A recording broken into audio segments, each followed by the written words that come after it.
This is the perfect time of year to talk about adding fonts to your Google applications in your Google Workspace.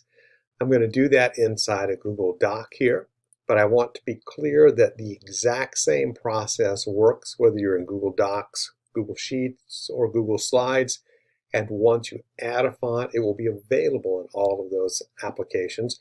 So just add it once and you can use it anywhere. Teachers love Halloween fonts. So that's what I'm going to kind of focus on here.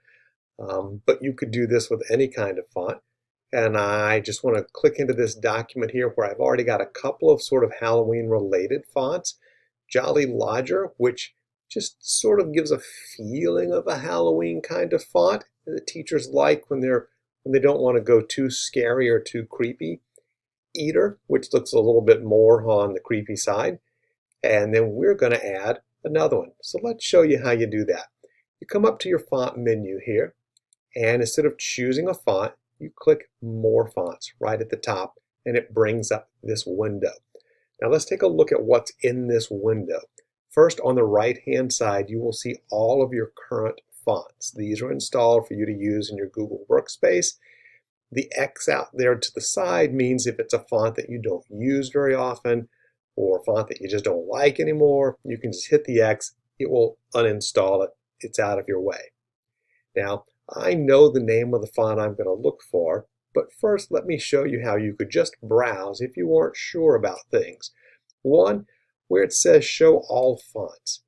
You can sometimes change that up and it will be a shortcut to finding some things that you want. For instance, I often will switch to Display Fonts only when I want things that are big and bold that look good when I'm projecting up in front of a room on a smart board or through a projector onto a screen. These are your big, bold, titled fonts.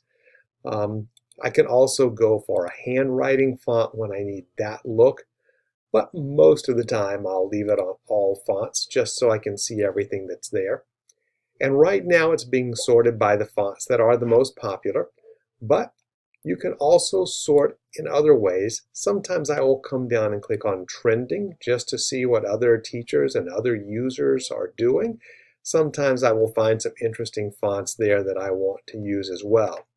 Now, as you look through fonts, you will see that there will be fonts that have blue text and a check mark next to them, like Source Code Pro here.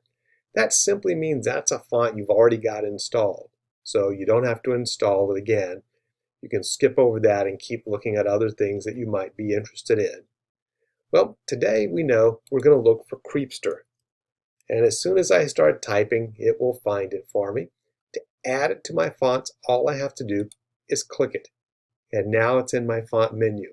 If I wanted to search for other fonts, I could do that right now and just keep adding fonts. Once I'm done with all the fonts I want to add, I can just say, OK. So now let's come over here and type Creepster, and it is in the new font that you just downloaded. And that's what it looks like. You can find all of your fonts down through this list. Down below in the description of this video, there will be a handout that you can download that will give you the titles of 8 different Halloween-related fonts, plus a couple of fonts that are more wintry, snowy, Christmassy-looking fonts. Teachers love using these, so I wanted to make sure that you knew how to add them into your Google Workspace.